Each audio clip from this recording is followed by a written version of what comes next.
आसामनि मानगोनां गिबि मन्थ्रि डक्टर हिमन्त बिश्व शर्मा बिथाङा जोंनि रायजोआव थानाय गोबां धर्म अनुष्ठानफोरखौ लुफुंनायनि थाखाय मोनसे थांखि लादों आरो बे थांखियानो जाहैबाय आसाम दर्शननि दारै बेवहाय मन्दिर लुफुंदों, बेवहाय बाथौ थानसालि लुफुंदों, गिर्जासालि लुफुंदों, जायगा जायगा चार्चआवबो लुफुंनायखौ जों नुनो मोन्दों।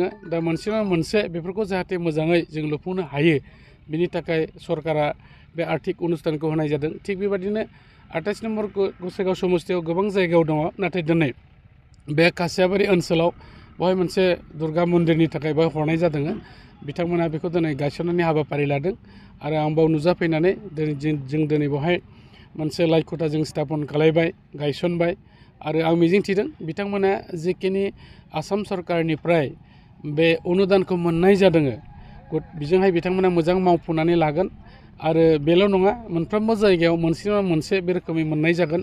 आरो लोगोसेयैनो नोंथांमोना निस्सय मिथिखागौ जे बिटिआर सरकाराबो, बिटिआरनि चिफ मानगोनां प्रमद बर' बिथाङाबो काउन्सिल तरफनिफ्राय गोबां जायगायाव बेबायदिनो खुलुमग्रा न'फोरखौ इसोरखौ सिबिनो थाखाय, भगबानखौ गाबज्रिनो थाखाय, आल्लाहखौ सिबिनो थाखाय बिदिनो गोबां धर्म अनुष्ठानफोर हरदों बिटिसिनिफ्रायबो।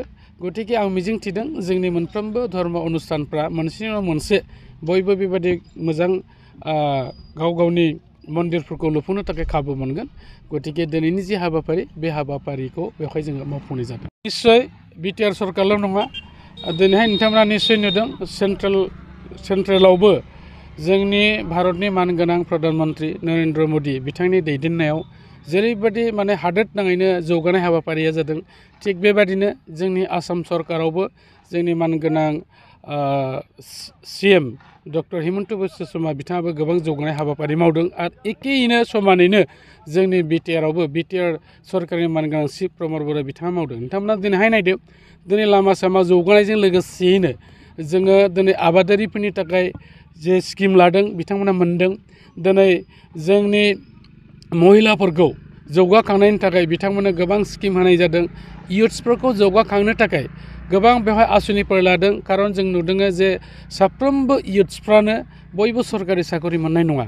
दा साकरि होनोबा सरकारल' नङा, गुबुन बिथिङैबो जों खामानिखौ मावनांगोन। बेनिखायनो गोबां माने फ्लेक्सिक प्रग्रामनि गेजेरजों ट्रेनिं होनानै बिथांमोनखौ गावनि आथिङाव गाव जाहाथे गसंथानानै खामानि मावनो हायो बिनि थाखायबो होनाय जादों। गतिके जोंनि सरकारा आथिखालाव बबे जों बिथिंजों लाङोबा साबसिन जागोन बेखौ जों सिन्था खालायदों। आरो नोंथांमोनहा माब्लाबाबो खोनाफेरै जोङो जोंनि जायगायावहाय नुनो मोन्दों जे UN ब्रह्मनि मुङाव जे 50 सुपार 50 नामै जोङो जे इयारलि बेवहाय APSC UPSC इन्जिनियार डक्टर कचिंनि थाखाय जों खालायदों, बेवहाय बिराद साक्सेस जादों।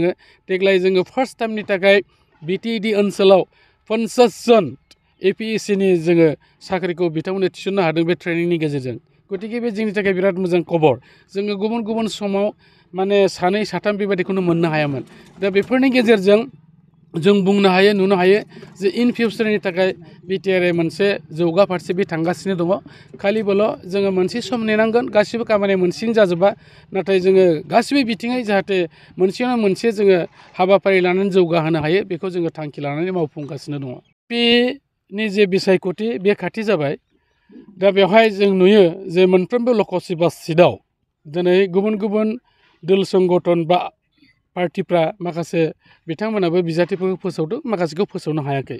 दा बे बेलायाव क'क्राझार लकसभा समस्तियाव जिहेतुके बिजाथिया UPPL दोलोनि जागोन, दोलोआ UPPL दोलोनि बिजाथिब्लाबो नाथाय जोङो NDA हिसाबै खामानि मावगोन।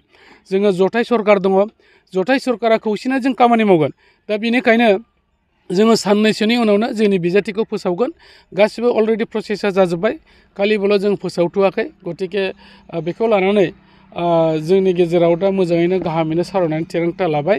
दा गुबुनफ्रा जेरै फोसावबाय थादों पेज वाइसै, जोंनाथ' गोबां नङैखाय जिहेतुके जोंना मोनसेल'नो, बेयो एसे लेटबाबो होबा जागोन साननानै जों बेखौ दा दोन्थ'दों आरो मिजिंथिदों रायजो राजाफ्रा जोंनि जौगानाय, जोंनि सान्थि गासिखौबो नोजोर बोनानै निस्सय बे बाराव आरोबाव क'क्राझार हिसाबै बिजाथिया UPPLनिब्लाबो NDA बेखौ नोजोर होनानै भट होगोन।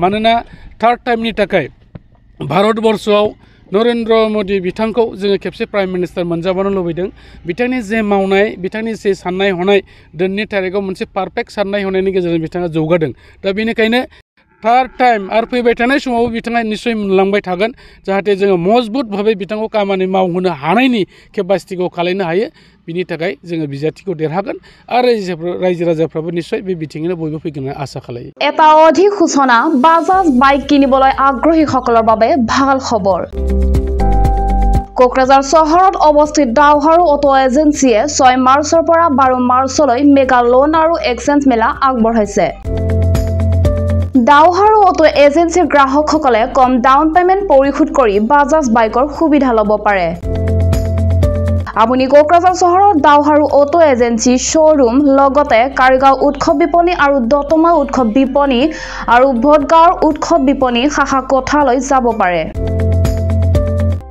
বাজাজৰ বাইক উৎসাহীসকলে তেওঁলোকৰ বাইক আৰোহীসকলৰ বাবে এটা বিনামূলীয়া নিশ্চিত উপহাৰ লাভ কৰিছে দুটা হেলমেট মুক্ত 5 লিটাৰ পেট্ৰল ফ্ৰী বাইক গ্ৰাহক বিনামূলীয়া নিশ্চিত উপহাৰ আৰু বিনিময় অফাৰৰ সৈতে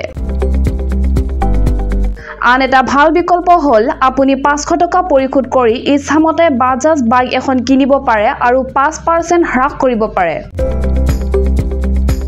আপুনি 6000399187 অধিক জানিবলৈ 8822018193 নম্বৰত ফোন কৰিব পাৰে